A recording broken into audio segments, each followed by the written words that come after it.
الحمد لله نحمده ونستعينه ونستغفره ونؤمن به ونتوكل عليه ونعوذ بالله من شرور أنفسنا ومن سيئات أعمالنا من يهده الله فلا مضل له ومن يضلله فلا هادي له ونشهد أن لا إله إلا الله وحده لا شريك له ونشهد أن سيدنا وسندنا ومولانا محمدا عبده ورسوله الذي أرسله بالحق بشيرا ونذيرا وداعيا إلى الله بإذنه سراجا وقمرا منيرا أما بعد فقد قال تعالى في كلامه المجيد وفرقان الحميد فأعوذ بالله من الشيطان الرجيم بسم الله الرحمن الرحيم إنا أنزلناه في ليلة مباركة إنا كنا منذرين وقال النبي صلى الله عليه وسلم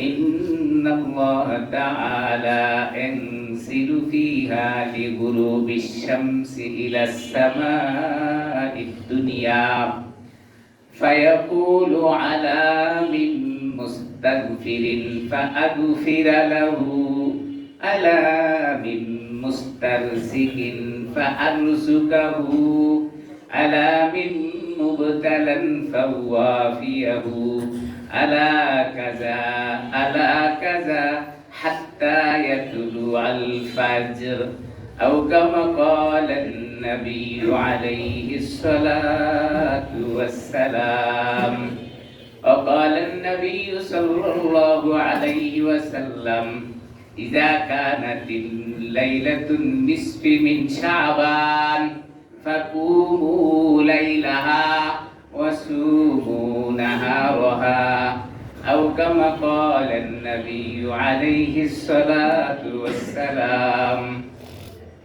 وقال تعالى في شأن حبيبه ومحبوبه ومعشوقه مخبرا وآمرا إن الله وملائكته يصلون على النبي يا أيها الذين آمنوا صلوا عليه وسلموا تسليما اللهم صل على محمد وعلى آل محمد كما صليت على إبراهيم وعلى آل إبراهيم إنك حميد مجيد اللهم بارك على محمد وعلى آل محمد كما باركت على إبراهيم وعلى آل إبراهيم إنك حميد مجيد हम मुसलमान है मगर हम में मुसलमानी नहीं हम में ईमान है मगर ईमान में कामिल नहीं ला इलाहा इल्लल्लाह ला इलाहा इल्लल्लाह ला इलाहा इल्लल्लाह जबान खुले बोल ला इलाहा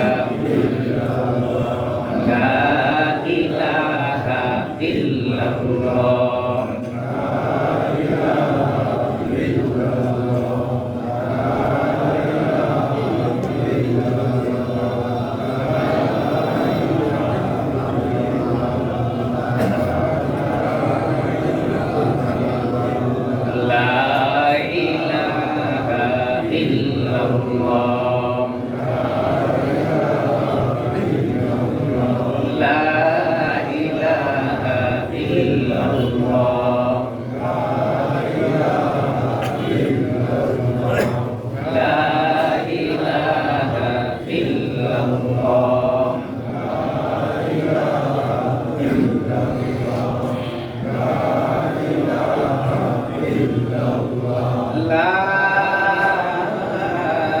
ইলাহা ইল্লাল্লাহ মুহাম্মাদুর রাসূলুল্লাহ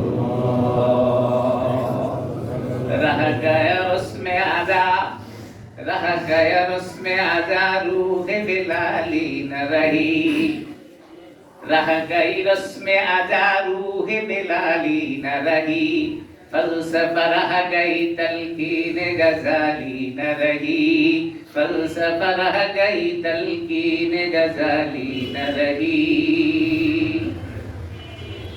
मुअज़्ज़ज़ मोहतरम কালিমাতুশ শুকর আদায় করব রব্বে কারীমের দরবারে জবান খুলে সকলে বলব আলহামদুলিল্লাহ।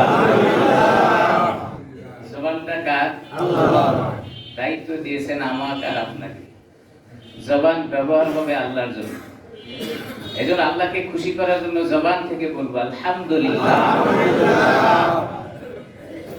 এক্ষেত্রে কার্পণ্য করার কোনো সুযোগ নাই।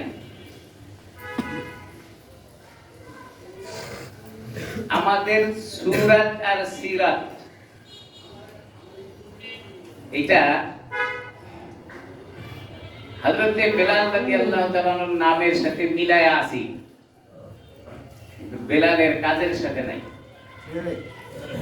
হযরত বেলাল রাদিয়াল্লাহু তাআলার নাম যেমন বেলাল, আমাদেরও নাম আছে বেলাল, কিন্তু হযরত বেলালের যে কার্যক্রম এইটা আমাদের কাছে পাওয়া অনেক দুষ্কর। আমরা মুসলমান, কিন্তু মুসলমানিত্ব যেটা আছে এটা আমাদের কাছে নাই। আমরা ঈমানদার, কিন্তু ঈমান যাকে বলে এটা নাই। কবির ভাষায়, কবি স্পষ্ট ভাষায় সুন্দর করে জানান, हम मुसलमान है मगर हम में मुसलमानी नहीं, हम मुसलमान है मगर हम में मुसलमानी नहीं, हम में ईमान है मगर ईमान में कामिल नहीं। মুসলমান সব, কিন্তু মুসলমানিত্ব নাই। বুঝতে হবে এখানে মুসলমান সবাই, মুসলমানিত্ব নাই। ঈমানদার সবাই, ঈমানের পরিপূর্ণতা আমাদের কাছে নাই। কি বলেন, ভুল বললাম? যদি একটা একটা করে বলি তাহলে ইনশাআল্লাহ সব বের হয়ে আসবে। हम मुसलमान है मगर हम में मुसलमानी नहीं। মুসলমান সবাই দাবি করে। আমি তো আপনাদের কাছে প্রশ্ন করি, জান্নাতে যাইতে চাই না এরকম কোন মানুষ এখানে বসে আছে? বুঝে সেটা উত্তর দিব। মানে জান্নাতে যাব না, আমি যদি বলি জান্নাতে যাব না এরকম কি হাত তোলেন? আছে এরকম কেউ হাত তুলবে যে আমি জান্নাতে যাব না? কিন্তু যদি মাথা থেকে পা পর্যন্ত আমি দেখি, তাহলে জান্নাতে যাওয়ার নমুনা কিন্তু আমার কাছে পাওয়া যাবে না। এরপরেও আমি কি বলবো? জান্নাতে যাব। তাইলে আমি জান্নাতে যাইতে চাই। আমার সূরাত আর সিরাত হযরত বেলালের মতো আছে, কিন্তু বেলালের কার্যক্রম কেন হচ্ছে না আমার কাছে? हम मुसलमान है मगर हम में मुसलमानी नहीं, हम में ईमान है मगर ईमान में कामिल नहीं। তাহলে হযরত বেলালের মতো হইতে কি প্রয়োজন? রাসূল আকরাম সাল্লাল্লাহু আলাইহি সাল্লাম দুনিয়া থেকে চলে গেছেন, ইন্তেকাল করেছেন যাকে বলে। মানুষ মরে যায় না, বাংলা ভাষায় আমরা বলি স্থানান্তর হয়, আরবি ভাষায় ইন্তেকাল বলি। দুনিয়ার জীবন ছেড়ে পরকালের জীবনে যখন চলে যায় এটাকে আরবি ভাষায় ইন্তেকাল বলে। রাসূল আকরাম সাল্লাল্লাহু আলাইহি সাল্লাম দুনিয়া থেকে চলে গেছেন। হযরত বেলাল রাদিয়াল্লাহু তাআলা তৎকালীন সময়ে রাসূলের মসজিদের মুয়াজ্জিন ছিলেন। বেলালের পরিচয় আপনারা জানেন। দুনিয়ার জীবনে বেলালের হাল হাকিকত, চেহারা সুরাত স্বাভাবিক মানুষের মতো নয়।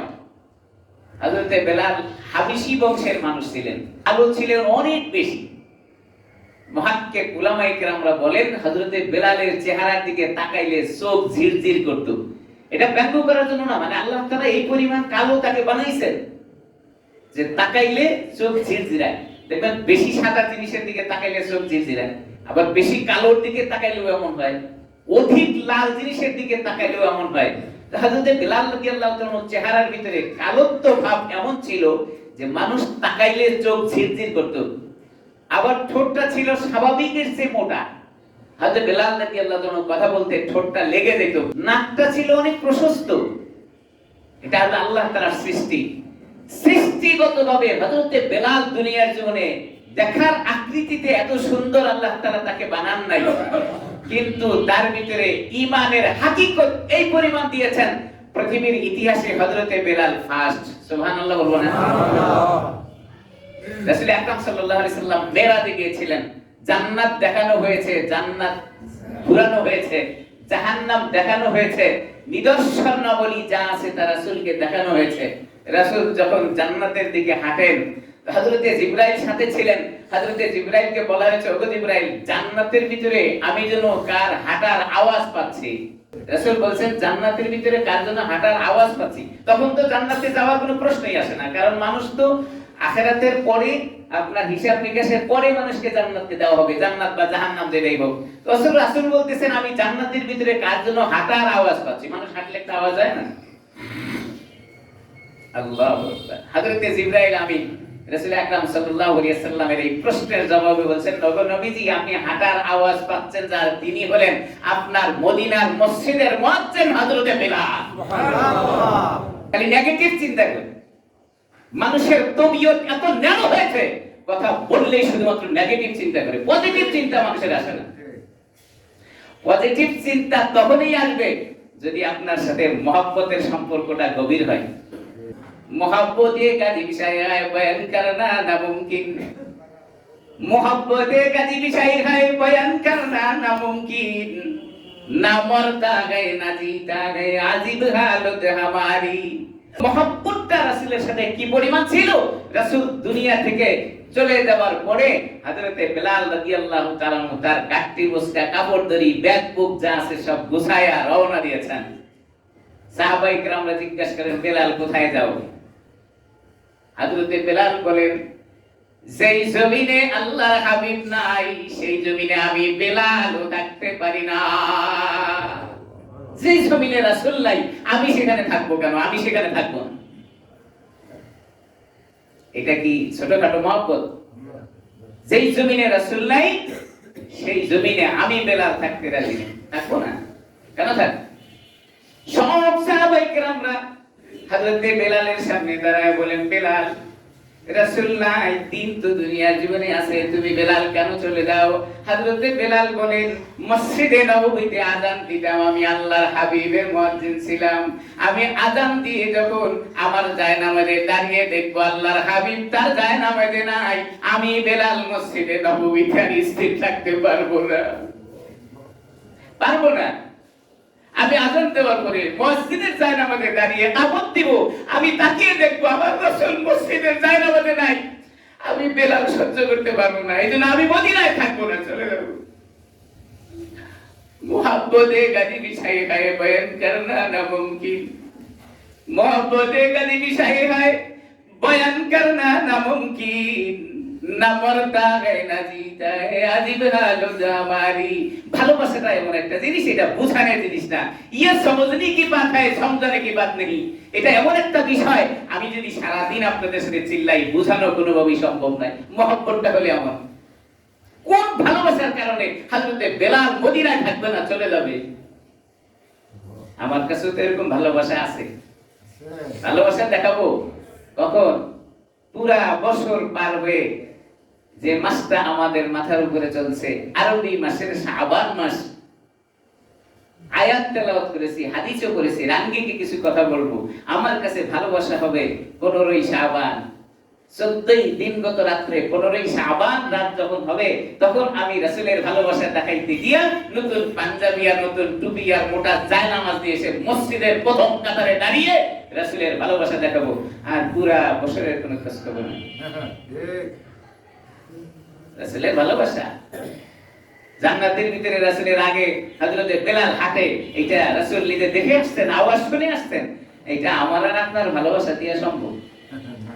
সিজনাল মুসল্লি দেখবেন এই যে শাবান মাসের 15 তারিখ যখন আসবে পুরা মসজিদের 5 তলায় জায়গা হবে না। ভালো, আমি বলতেছি না যে আসবেন না, এটা না, মানে ওই রাত্রিতে যেমন আসা দরকার, অন্য সময়ও যেমন আসা দরকার ছিল। এর নাম হলো মুসলমান। এই জন্য কবির ভাষায় বলেন, हम मुसलमान हैं मगर हम बेमुसलमानी नहीं, हम में ईमान है मगर ईमान में कामिल नहीं। মুসলমান ওই দিন আসলে সে নামাজি, পাঞ্জাবি পরেছে, টুপি পরেছে, যায় নামাজ আছে, মসজিদের প্রথম কাতারে বসেছে, আপনি কি তাকে নামাজি বলবেন না, মুক্তাদি বলবেন না, মুসল্লি বলবেন না, আল্লাহওয়ালা বলবেন না?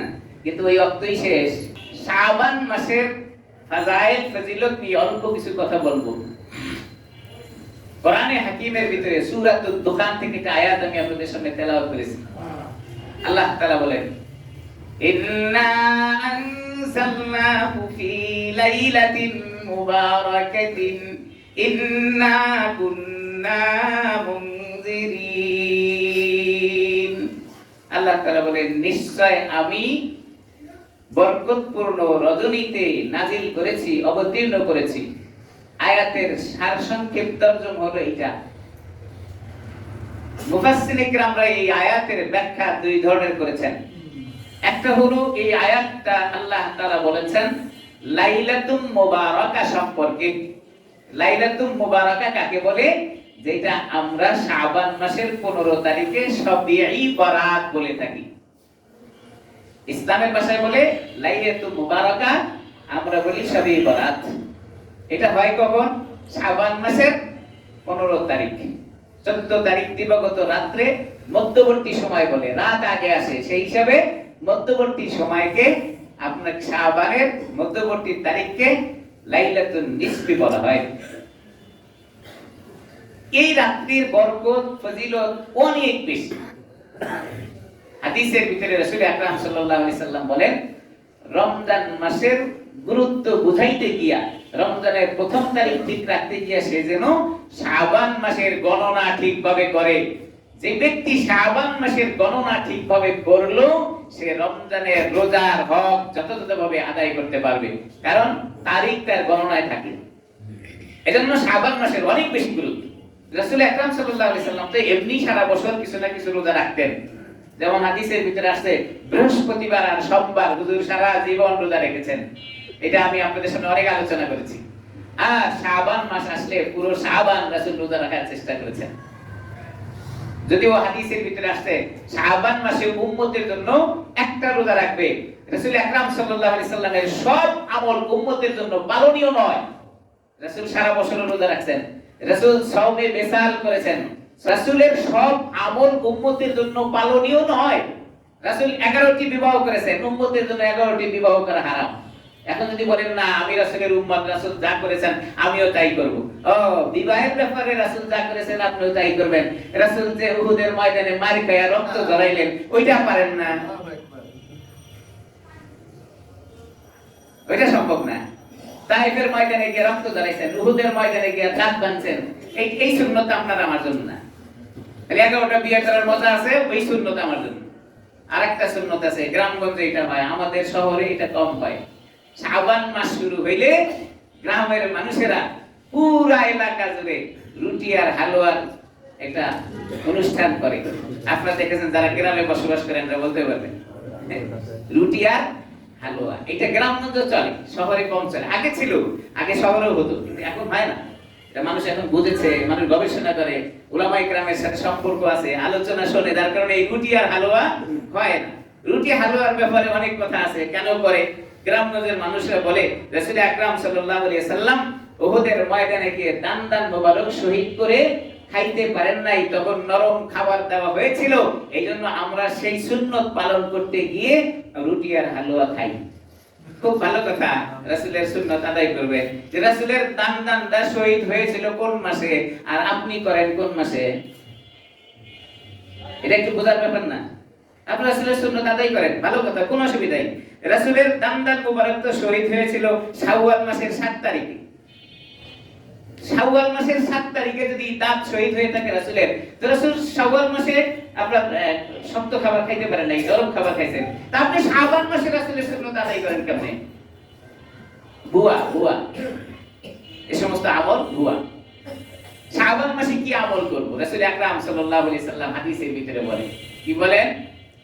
ইযা কানাত লাইলাতুন নিসফি মিন শাবান, যখন শাবান মাসের মধ্যবর্তী সময় তোমার কাছে আসে, ফাকুমু লাইলাহা, রাত্রে জাগায় থাকো, দাঁড়ায় থাকো, রাত্রে দাঁড়াও। এখানে কুমু শব্দ ব্যবহার করা হয়েছে। আরবি ভাষা হলো কামা ইয়াকুমু, অর্থ হলো দাঁড়ানো। তো দাঁড়ানোর কথা বললেন কেন? তাহলে শাবান মাসের মধ্যবর্তী রাত্রে বসা যাবে না, ভুল ব্যাখ্যা হবে। বসা যাবে না এরকম না, রাসূল বলছেন এই রাত্রে একটু বেশি দাঁড়ায় নামাজ কালাম পড়, এই জন্য কুমু শব্দ বলছেন। বসা যাবে না তা নয়।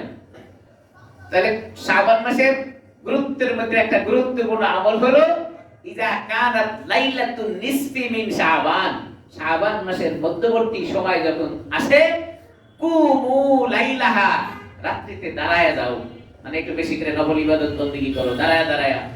ওয়াসুমু নাহারাহা, হাদিসের ভাষায় দুইটা শব্দ আছে, ওয়াসুমু নাহারাহা ওয়াসুমু ইয়াউমাহা। ইয়াউমুন অর্থ দিন, নাহারুন অর্থ দিন। তুমি রাত্রে জাগরণ করো আর পরের দিন একটা রোজা রাখো। এই হাদিসটা স্পষ্ট সহিহ, এর ভিতরে কোনো ভেজাল নাই। এটা হলো শাবান মাসের আমল। উম্মতের জন্য কি আমল থাকবে? রাত্রিতে দাঁড়ায়া নফল ইবাদত বন্দেগী করব আর পরের দিন একটা রোজা রাখবো। কেউ কেউ আবার ফতোয়া দিয়ে দেয়, হুজুর একটা রোজা রাখা তো ঠিক না, একটা রোজা তো ইহুদিরা রাখেন। এই মাসআলা হলো মুহররম মাসের জন্য প্রযোজ্য। ইযা কানাত লাইলাতুন নিসফি মিন শাবান ফাকুমু লাইলাহা ওয়াসুমু নাহারাহা। ও দুনিয়ার উম্মতেরা, তোমাদের কাছে যখন শাবান মাস চলে আসে, শাবান মাস মানে রমজান মাসের সুসংবাদদাতার মাস, রজব মাসের পরের মাসের নাম হলো শাবান। শাবান মাস যখন তোমাদের কাছে আসে, ও উম্মতেরা, তোমাদের জন্য গুরুত্বপূর্ণ একটি আমল আমি নবী বর্ণনা করে গেলাম। সেটা হলো ইযা কানাত লাইলাতুন নিসফি মিন শাবান, রাত্রির মধ্যবর্তী সময়, শাবান মাসের মধ্যবর্তী সময় রাত যখন হয়, ওয়াকুমু লাইলাহা, রাত্রে দাঁড়ায় যাও, ওয়াসুমু নাহারাহা, আর দিনের বেলা একটা রোজা রাখো। আমল কি? আমল হলো রাত্রে জাগরণ করেন, ইবাদত করেন, পরের দিন রোজা রাখেন। কবরস্থানে যাওয়ার ব্যাপারে রাসূলের হাদিস পাওয়া যায়।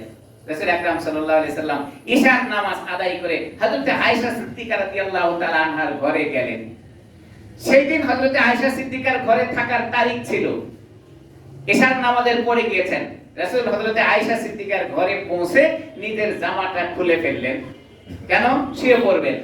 হুজুরের আমলের ভিতরে গুরুত্বপূর্ণ একটা আমল ছিল, দিনের কোনো কাজ যদি না থাকে, ইসলামের কোনো বিষয়বস্তু যদি না থাকে, তাহলে ইশার নামাজ পড়েই রাসূল ঘরে গিয়ে শুয়ে পড়তেন। এটা উম্মতের জন্য পালনীয়। কিন্তু আমাদের রাত শুরু হয় ইশার পরে। আমাদের রাত কখন শুরু হয়? ইশার পরে। সকালে 9টা পর্যন্ত ঘুমাই আর ওদিকে রাত 2টা পর্যন্ত জাগনা থাকি। রাসূল বললেন ইশার নামাজ পড়ে কোনো কাজ না থাকলে, দিনের কাজ না থাকলে তুমি শুয়ে পড়ো। দুইটা আমল তোমার হবে, একটা হলো তাহাজ্জুদ পড়া তোমার জন্য সহজ হবে, ফজরের নামাজ জামাতে আদায় করা তোমার সহজ হবে। আমি তো ফজরের নামাজ পড়ি না, এইজন্য 12টা 1টা পর্যন্ত জায়গা থাকি, ইশার নামাজের পরে আমার রাত শুরু হয় আর ওদিকে সকাল 9টা পর্যন্ত ঘুমাই। এজন্য বরকত নষ্ট হয়ে যায়। রাসূল আকরাম সাল্লাল্লাহু আলাইহি ওয়াসাল্লাম হযরত আয়েশা সিদ্দিকার রুমে বসে কি করলেন? জামা খুলে ফেললেন। কিছুক্ষণ পর হযরত আয়েশা বলেন, আমি দেখলাম রাসূল আবার জামাটা গায়ে দিলেন। যখন রাসূল জামাটা গায়ে দিলেন, আমি তখন ভাবতে থাকলাম, ব্যাপার কি? হুজুর আমার ঘরে এসে জামা খুললেন, শুয়ে পড়বেন, আজকে তো আমার ঘরে থাকবেন, আবার জামাটা গায়ে দিলেন। আবার কিছুক্ষণ পর দেখলাম রাসূল ঘর থেকে বের হয়ে গেলেন। হযরত আয়েশা সিদ্দিকা ছিলেন বয়সে ছোট, খুব কম বয়স। আপনারা জানেন রাসূল যতগুলো বিবাহ করেছেন তার ভিতরে কুমারী মেয়ে বিবাহ করেছিলেন শুধু হযরত আয়েশাকে। আবার বয়সের ডিফারেন্স ছিল অনেক বেশি। হযরত আয়েশা সিদ্দিকা রাদিয়াল্লাহু তাআলা আনহার বিবাহের ব্যাপারে দুইটা riwayat পাওয়া যায়। 6 বছরে বিয়ে হয়েছে, 2 বছরে বাবার বাড়ি ছিল, 8 বছরে হযরত আবু বকর সিদ্দিক উঠায় দিয়েছেন। অন্য riwayate আছে 8 বছরে বিবাহ হয়েছে, আবার 2 বছর হযরত আবু বকরের ঘরে বাবার বাড়ি ছিলেন, এরপরে 10 বছর বয়সে উঠায় দিয়েছেন। তবে এই riwayatটা সহিহ যে 8 বছরে বিয়ে হয়েছিল আর 2 বছর হযরত আবু বকর সিদ্দিকের বাড়িতে ছিলেন। আর আমাদের দেশে তো এখন মনে করেন বিবাহ শাদীর ব্যাপারে 30 বছর না হলে বালেগাই হয় না, তাই না? যত দেরি করে বিবাহ করতে পারে, 30 বছর বয়স পর্যন্ত যদি একটা মেয়ে বিবাহ করে, ওর জীবনের আর কি বাকি থাকে? আমার ভাইয়েরা, ফিল ইন দা ব্ল্যাঙ্কস, মাঝখানে কি আছে এগুলো আপনারা সচেতন মানুষ বুঝে নিয়েন। 30 বছর জীবনের সব শেষ করে এরপরে 30 বছর বয়সে যা বিবাহ করে, জীবনের যা কিছু আছে সব শেষ। বিবাহের মেয়েদের বয়সের উপযুক্ত সময় হলো 12 থেকে 15 বছর বয়সে। এখন এই মাসলা বললে আমরা ধরে নিয়ে দেবো, সরকার আইন হলো 18 বছরের আগে বিবাহের কথাই বলা যাবে না। তার মানে যত আকাম কুকাম যা আছে সব বৈধ, কিন্তু 12 বছরের সময় বৈধ, বিবাহটা অবৈধ। ঠিক, আমি বুঝাতে পারি নাই। 18 বছর বয়স পর্যন্ত যত কুকাম আছে এটা সরকারের কাছে বৈধ, কোনো অসুবিধা নাই। বাসদারে, রাস্তার ঘাটে, রাস্তার ধারে, নদীর পারে সব বৈধ। কিন্তু 12 বছর বয়সে বৈধ একটা বিবাহ একজন ছেলের কাছে, উপযুক্ত ছেলের কাছে আপনি পৌঁছায় দেন, এটা সরকারের কাছে অবৈধ। উল্টা সমঝলেরাম, চাইলাম ঘোড়া পাইলাম ঘোড়ার বাচ্চা, এরকম একটা কিসসা আর কি। যাই হোক, হযরত আয়েশা সিদ্দিকা রাদিয়াল্লাহু তাআলা আনহা বলেন, আমি দেখলাম রাসূল ঘর থেকে বের হয়ে গেলেন। ছোট মানুষ তো, চিন্তা হলো ব্যাপার কি, রাসূল আমার ঘরে থাকার কথা, আবার আসলেন, জামা খুললেন, আবার জামা গায়ে দিলেন, আবার বের হয়ে গেলেন, তাহলে কি রাসূল আজকে অন্য বিবির ঘরে ঘুমাবেন? এই সন্দেহ হওয়াটা স্বাভাবিক, ছোট মানুষ তো। আল্লাহু আকবার। হযরত আয়েশা সিদ্দিকা রাদিয়াল্লাহু তাআলা আনহা চিন্তা করলেন, রাসূল কোথায় গেলেন এটা আমার দেখতে হবে। ঘর থেকে বের হলেন, অন্য বিবির ঘরে দরজা নক করলেন, দরজা খুললেন, দেখলেন রাসূল নাই। আরেকজনের ঘরে গেলেন, দেখলেন রাসূল নাই। আরেকজনের ঘরে গেলেন, দেখলেন রাসূল নাই। বিষয় কি, গেলেন কোথায়? এক পা দুই পা করে হাঁটতে হাঁটতে জান্নাতুল বাকির দিকে চলে গেলেন হযরত আয়েশা সিদ্দিকা। রাত তখন গভীর, এশার নামাজ পড়েই তো অন্ধকার হয়ে গেছে। হযরত আয়েশা সিদ্দিকা বলেন, আমি এক পা দুই পা করে হেঁটে হেঁটে যখন জান্নাতুল বাকির পাশে চলে গেলাম, একটু দূর থেকে দাঁড়িয়ে তাকিয়ে দেখলাম একজন মানুষ জান্নাতুল বাকির পাশে দুই হাত উপর দিকে উঠাইয়া কি যেন বিড়বিড় করে আওয়াজ করছে। হযরত আয়েশা সিদ্দিকা মনে করলেন হুজুরও হইতে পারে, অন্য কোনো পুরুষও হইতে পারে। আয়েশা বলেন, আমি খুব গভীরভাবে দেখলাম যে কে দাঁড়িয়ে আছে, খুব গভীর নজরে দেখলাম যে না, আমার নবী দাঁড়িয়ে আছেন। সুবহানাল্লাহ। একদম কাছে চলে গেলেন, হুজুর হাত উপরের দিকে উঠাইয়া দোয়া করতেছেন উম্মতের জন্য, কবরবাসীর জন্য, নিজের জন্য। দোয়া শেষ হয়ে গেলে হযরত আয়েশা সিদ্দিকা রাদিয়াল্লাহু তাআলা আনহা সালাম দিয়ে বলেন, আসসালামু আলাইকুম ইয়া হাবিবাল্লাহ। হুজুর আশ্চর্য হয়ে গেছেন, কি ব্যাপার, আমি তো আওয়াজ শুনছি, এটা হযরত আয়েশা। ঘাড় ফিরিয়ে দেখেন হযরত আয়েশা পিছনে দাঁড়িয়ে আছে। সুবহানাল্লাহ। হযরত আয়েশাকে ডাক দিয়ে বলতেছেন, ও গো আয়েশা, তুমি কি মনে করেছো যে আমি আজকে অন্য কোনো বিবির ঘরে চলে গেছি? দেখেন হযরত আয়েশা কিন্তু বলে নাই, কিন্তু রাসূল আগেই বলে দিচ্ছেন। কেন? আল্লাহ রাসূল জানেন হযরত আয়েশা এরকম ধারণা করতে পারে। হযরত আয়েশাকে বলেন, ও আয়েশা, তুমি কি মনে করো যে আমি অন্য বিবির ঘরে চলে গেছি? হযরত আয়েশা কি জবাব দিয়েছিলেন হাদিসের ভিতরে আসছে। হযরত আয়েশা বলে, মনে করবই না বা কেন? চিন্তা করেছেন? হযরত আয়েশা বলেন, মনে করবই না বা কেন? আপনি তো আমার ঘরে থাকার কথা, সেখান থেকে বের হয়ে আসতেন, আমার তো মনের ভিতরে সন্দেহ ছিল। আল্লাহর হাবিব বলেন, আজকে নিসফে মিন শাবান, কবরের পাশে দাঁড়িয়ে উম্মতের জন্য আমি আল্লাহর কাছে মাগফিরাত কামনা করলাম। আমার উম্মতের জন্য এই আমলটা আমি বহাল রেখে গেলাম। যত মানুষরা তোমার কাছে মাসআলা জিজ্ঞাসা করবে, তুমি বলবে নিসফে শাবানে আল্লাহর হাবিব জান্নাতুল বাকির পাশে গিয়ে দোয়া করেছেন। রাসূল পুরা মক্কা দিতে নিয়ে গেছিলেন না, মানে পুরা মসজিদে নববীর লোকজন নিয়ে জান্নাতুল বাকিতে গেছেন। তাহলে আমরা এখন কবরের পাশে জামাত বন্দী হয়ে যাব না, একাকী যাব, এটা হাদিসের ভিতরে পাওয়া যায়। এখন কথা হলো যে এই নিসফে শাবানের এত মর্যাদা কেন, এত দাম কেন? একটা হাদিস আপনাদেরকে শোনাবো। ইন্নাল্লাহা তাআলা ইয়ানজিলু ফিহা লিগুরুবিশ শামসি ইলাস সামাঈদ দুনিয়া ফায়াকুলু আলা মিন মুস্তাগফিরিন ফাআগফির লাহু আলা মিন মুস্তারজিকিন ফাআরযুকাহু আলা মিন মুবতালান ফাওয়াফিয়াহু আলা কাযা হাত্তা ইয়াতুলুল ফাজ। সুবহানাল্লাহ বলেন। সুবহানাল্লাহ। এটা তো আরবি বললাম, আপনাদের বাংলা শোনাইতে হবে, কারণ আরবি তো আমরা সবাই পারদর্শী। ইন্নাল্লাহা তাআলা ইয়ানজিলু ফিহা লিগুরুবিশ শামসি ইলাস সামাঈদ দুনিয়া। নিসফে শাবান যখন শুরু হয়, যেদিন নিসফে শাবান, শাবান মাসের মধ্যবর্তী তারিখ যেদিন, এদিন মাগরিবের নামাজের পরে সূর্য ডোবার সাথে সাথেই আল্লাহ তাআলা আমাদের মাথার উপরে প্রথম আসমানে অবতরণ করেন। সুবহানাল্লাহ। ইন্নাল্লাহা তাআলা ইয়ানজিলু ফিহা মাকানি গুরুবিশ শামসি ইলাস সামাইদ দুনিয়া, প্রথম আসমানে চলে আসেন কখন? মাগরিবের নামাজের পর, সূর্য ডুবে যাওয়ার পর। এরপরে আল্লাহ তাআলা প্রথম আসমানে এসে সব মানুষদেরকে ডাকেন, কি বলেন? ফায়াকুলু আলা মিন মুস্তাগফিরিন ফাআগফিরা লাহু। আল্লাহ তাআলা নিজে বলেন, ও দুনিয়ার সব মানুষ, জীবনে কি কোনোদিন গুনাহ করেছো নাকি? তোমাদের আমলনামায় কোনো গুনাহ আছে নাকি? ছোট্ট গুনাহ, মিথ্যা কথা কওয়ার গুনাহ, অসত্য কথা বলার গুনাহ, গীবতের গুনাহ, শিকায়েতের গুনাহ, 2 নম্বরে 3 নম্বরের গুনাহ, বাটপারি সিটারির গুনাহ জীবনে কোনোদিন করেছো কিনা, তোমার আছে কিনা? যদি থাকে আজকে আমি আল্লাহ তাআলা তোমাকে আহ্বান করি আমার কাছে চাও, ফাআগফিরা লাহু, আমি আল্লাহ তাআলা তোমার এই গুনাহগুলোকে maaf করে দিব। যত গুনাহ আছে আপনি ওই দিন চান আল্লাহ তাআলা আহ্বান করেন, গুনাহ maaf করে দিবে। আল্লাহু আকবার। আল্লাহ তাআলা ডাকেন, বান্দা আসো, গুনাহ করেছো অসুবিধা নাই, দূরে সরে যেও না। আল্লাহ তাআলা বলেন, লা তাকনাতু মির রাহমাতিল্লাহ। বান্দা গুনাহ করেছো, ভয় পাচ্ছ কেন? আসো আমার কাছে। একমাত্র আমাদের মাবুদ, একমাত্র আমাদের মাওলা দুনিয়ার জীবনের ইতিহাস গড়ে রেখেছেন যে দুনিয়ার জীবনের মানুষে যদি ভুল করে তার সাথে আর কথা কয় না, আর আল্লাহ তাআলার কাছে ভুল করলে আল্লাহ তাআলা ডাকে। আল্লাহু আকবার। বান্দা আসো, গুনাহ করেছো, লা তাকনাতু মির রাহমাতিল্লাহ। ও বান্দা, আমার নাম তো গাফফার, আমার নাম তো রহমান, আমার নাম তো জালিল, আমার নাম তো সাত্তার, আমার নাম তো রহিম। বান্দা তুমি গুনাহ করেছো, দূরে সরে যেও না, দূরে সরে যেও না। আসো আসো, আমি আল্লাহ তাআলা তোমার গুনাহ maaf করতে বেশি ভালোবাসি। সুবহানাল্লাহ। আলা মিন মুস্তাগফিরিন ফাআগফিরা লাহু। বান্দা এমন গুনাহ যদি তোমার থাকে আমার কাছে আসো, আজকে maaf চাও, আমি তোমার গুনাহকে maaf করে দেব। সুবহানাল্লাহ। আলা মিন মুস্তারজিকিন ফাআরযুকাহু। ও মানুষ, দুনিয়ার জীবনে কি অভাবে আছো? তুমি কি অভাবে আছো?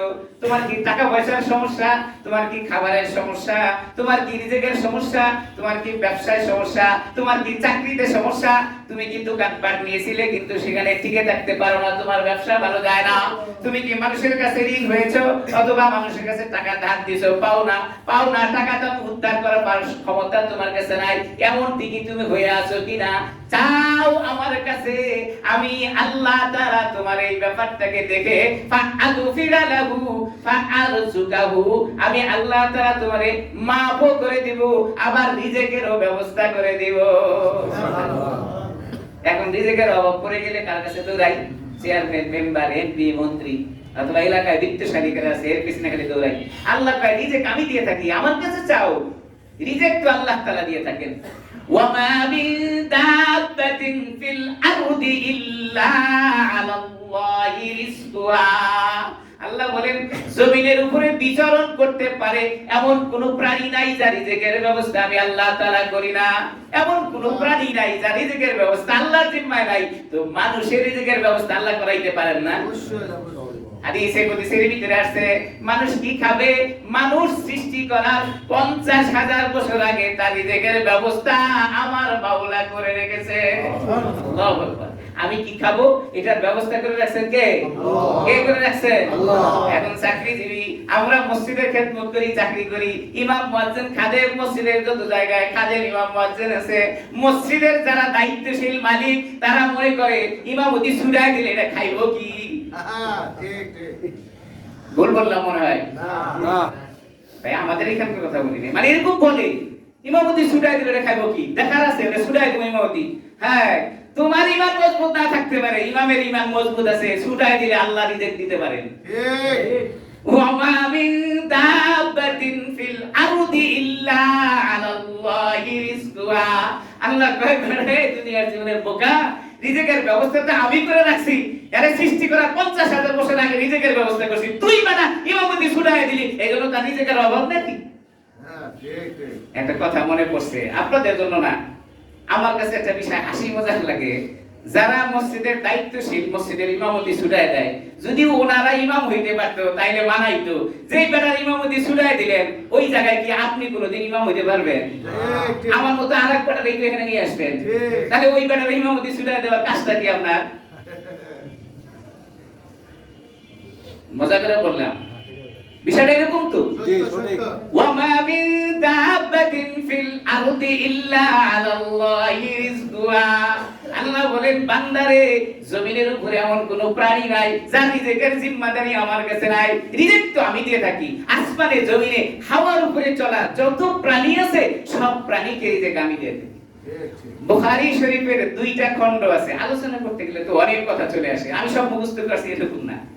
বুখারী শরীফের দুইটা খণ্ড, যে বুখারী শরীফ বলি আমরা, এই বুখারী শরীফের দুইটা অংশ। কোরআন শরীফের যেমন 30 পারা 30 খণ্ডে বিভক্ত, বুখারী শরীফের এরকম 30 পারা 2 খণ্ডে বিভক্ত, 15 পারা 15 পারা করে আলাদা। এটা অনেকে হয়তো জানেন না। কোরআন শরীফের 30 খণ্ড, 30 পারা আমরা বলি না, এই যে রমজান আসতেছে 30 পারা আমরা খতমে তারাবিতে পড়ব। বুখারী শরীফের এরকম 30 পারা, এক পারা করে ভাগ করা আছে। এরকম দুইটা ভাগে দুইটা খণ্ড আছে, 15 পারা 15 পারা করে। তো 2 নাম্বার খণ্ড, এই খণ্ডের ভিতরে বেশিরভাগ জিহাদের আলোচনা আছে।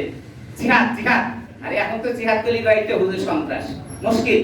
অথচ নামাজ যেমন ফরজ, জিহাদও তেমন ফরজ। নামাজ ফরজ মানছে, জিহাদ ফরজ মানে নাই, তার ঈমান পরিপূর্ণ নাই। বুঝাতে পারি নাই? নামাজ যেমন ফরজ, জিহাদও তেমন ফরজ। নামাজ ফরজ মানছেন কিন্তু জিহাদ ফরজ মানেন না, আপনার ঈমান নাই। নামাজ যেমন ফরজ, রোজাও তেমন ফরজ, মাল হইলে যাকাতও তেমন ফরজ, ঠিক তেমনি ভাবে জিহাদও ফরজ। এটা যদি কেউ অস্বীকার করে তার ঈমান নাই। এখন জিহাদের কথা কইলেই হুজুর সন্ত্রাস। সন্ত্রাসে কারে কয় হেও চেনে না, জিহাদ যে কারে কয় হেও চেনে না। কোনটা হাসি আর কোনটা ওই যে ওইটা, এটাও বোঝেন আমার ভাইরা। তাইলে 2 নাম্বার খণ্ডের ভিতরে একটা আলোচনা আছে, জিহাদের ময়দানে লোকজন গেছে, সাগরের পারে জিহাদ, সাগরের পারে জিহাদে গিয়ে খাবার শেষ হয়ে গেছে। সাহাবায়ে কেরামরা পরামর্শ করছেন আমরা খাবো কি, রাসূলের কাছে খবর পৌঁছাও আমরা কি খাবো। তো 2 জনকে সিদ্ধান্ত নিয়ে পরামর্শ করে 2 জনকে রাসূলের কাছে পাঠিয়ে দিয়েছেন, যাও পরামর্শ নিয়ে আসো, জিহাদের ময়দানে আমরা আসছি যে খাবো কি।